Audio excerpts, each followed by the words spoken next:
cómo estos lugares se hacen mágicos de alguna manera y logran pues realmente generar cultura, símbolos, tradiciones en torno a plantas como son el peyote y el agave. Y bueno, estábamos pensando también que ambas tienen en común que se han utilizado, o hay registro de su utilización previamente a la llegada de los españoles, y justamente este vínculo con el mundo mesoamericano lo encontramos a unos 30 minutos de Tequila, hacia el Pacífico, digamos. Se encuentra el sitio arqueológico de los Huachimontones, que es una de los,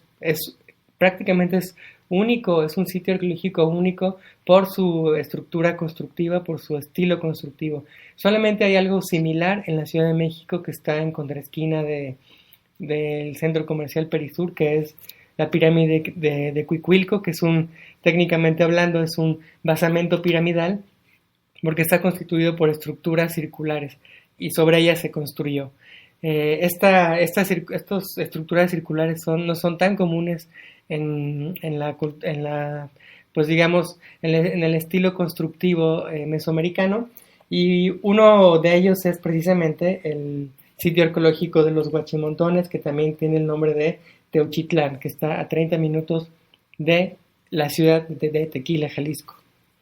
Y el paisaje es muy agradable en ese sitio, se recomienda muchísimo y casi no hubo gente, quizá por tratarse de lunes, pero fue muy agradable y no estuvo tan lejos el tiempo de manejo de Guadalajara para allá, y sí está señalado. De todas formas, nosotros utilizamos la guía de las brújulas virtuales tan efectivas. Si es correcto y valiera la forma de describir lo que es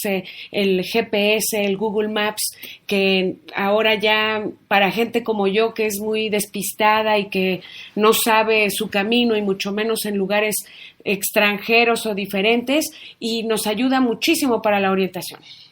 Pues sí, y solo así llegamos a este lugar, a pesar de que nos perdimos por ahí. Pero bueno, esta construcción es muy interesante, es única, solamente parecida por lo circular a Cuicuilco, pero es única. Se trata, imagínense, de unos círculos superpuestos uno sobre otro y que van disminuyendo su radio hasta que llega al último de encima. Son 10 discos, son 10 estructuras circulares, y ellos son pues un conjunto de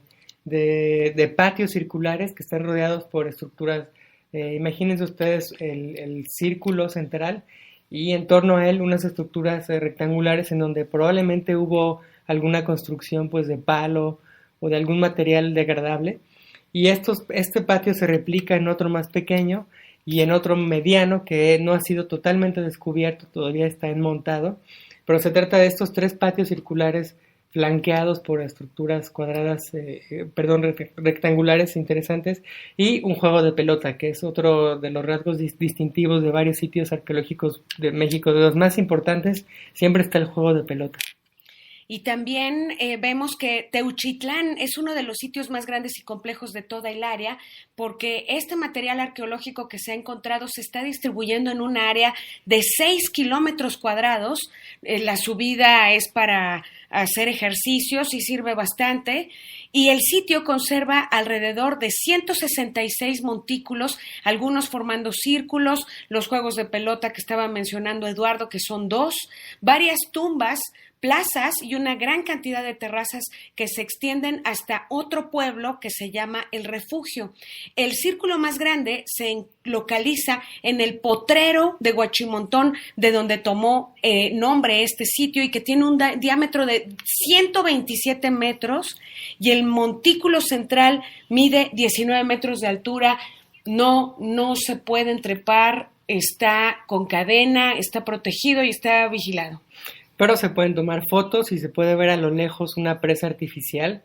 que se llama Presa de la Vega, donde uno puede ir a pescar truchas y a comerlas y hacer algún deporte ahí. No nos llamó mucho la atención, pero desde el sitio arqueológico esta presa ofrece una vista interesante también a esta zona que también se le conoce como la zona de valles. Es un conjunto de planicies interesantes entre digamos, rumbo a la ciudad, al puerto de Vallarta y Guadalajara. Está en esta zona de valles, y uno de ellos es pues es Huachimontones, y de hecho está en una pequeña colina que permite una vista muy interesante. Y bueno, los pobladores de este sitio, quienes construyeron inicialmente, bueno,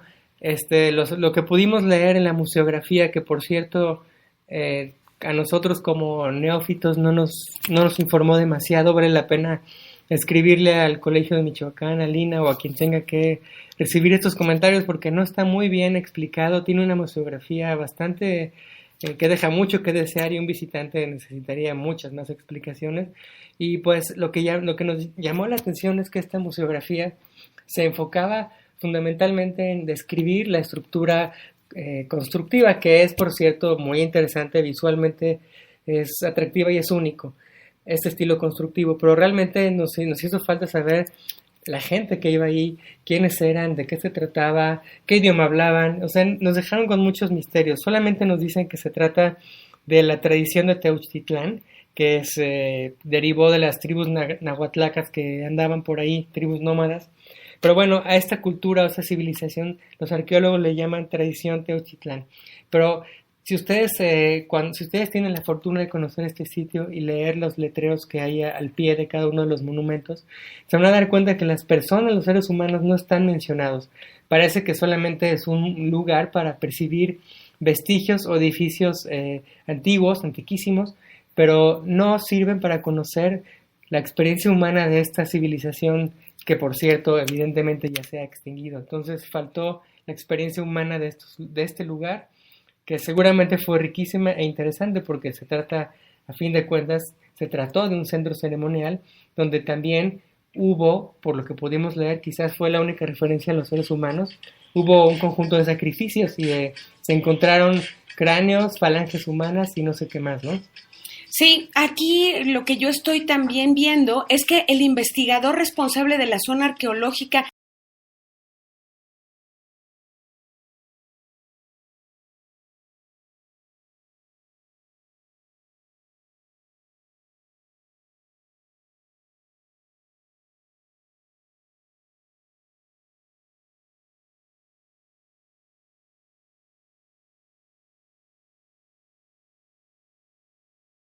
Muy interesante ese programa, y sin duda su papel ha sido crucial, ha sido fundamental.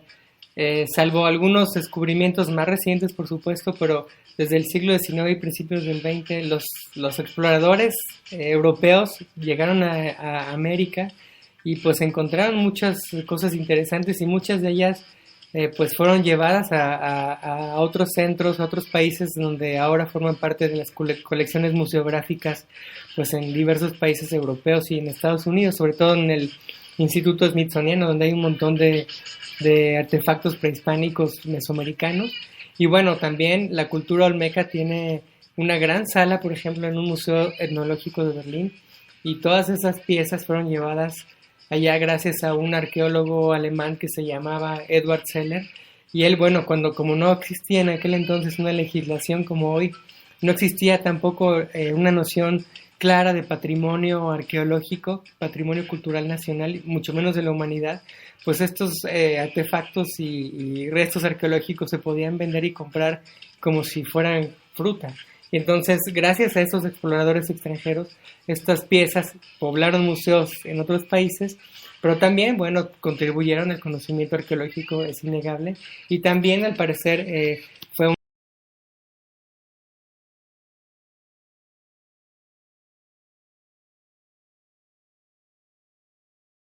un recuento de extranjeros, arqueólogos y antropólogos en México, y también, como tú dices, hoy en día no ha dejado de ser el caso.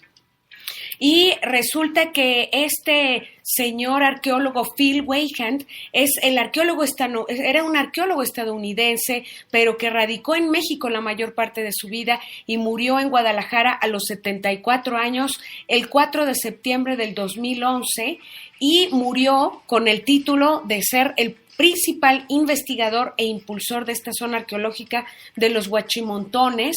y se habla de él como un hombre tesonero y luchón. A lo mejor esas son las características que hacen falta, no creo. Aquí también tenemos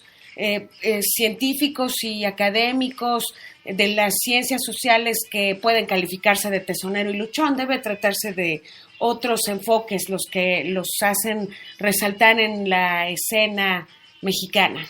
Por supuesto, pienso que el tesón y la lucha y el poder de una persona no radica en su nacionalidad, está en su temple moral o en cualquier otra cosa, pero definitivamente no es así. Sin embargo, bueno, por ese flujo de extranjeros que llegaron a México financiados desde sus metrópolis europeas, pues pudieron estos personajes extranjeros hacerse cargo de estos viajes que se pagaban a sí mismos. Uno de los grandes viajes, por ejemplo, digamos el más importante e impactante por esta cuestión del financiamiento y todo, pues fue Humboldt, Alexander von Humboldt, quien vino a México y a quien se le debe, se supone, el nombre de haber bautizado a la Ciudad de México como la Ciudad de los Palacios. Él era de una familia noble, su hermano también era pues un humanista, literato, y Alexander, el naturalista, vino a México financiado con sus propios recursos y pudo hacer un libro de relatos botánicos y de relatos etnográficos. Y bueno, pero ellos tenían recursos, ¿no?, para poder hacerlo. Entonces no es tanto, se requiere por supuesto tesón y arrojo, pero también se requiere un impulso, pues, ¿por qué no económico? Y también sabemos que se ha hecho una buena inversión en Huachimontones. Ya tenemos la atención personalizada, hay guías que dan recorridos por el centro interpretativo que lleva el nombre de Phil Weigand, y así se llama el centro, es centro interpretativo, no es museo, no es centro de información ni mucho menos, sino que es interpretativo. Y también hay servicios como estacionamiento, baños, bancas, basureros, bastantes bancas, está bastante limpio el sitio, su diseño es diferente a lo que hemos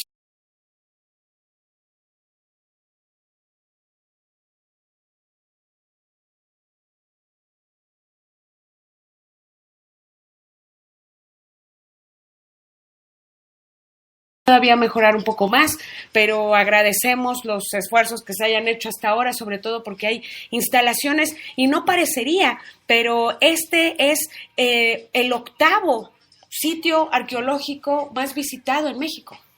Pues no lo sabía, pero quiere decir que hay un decline interesante porque solamente estábamos pues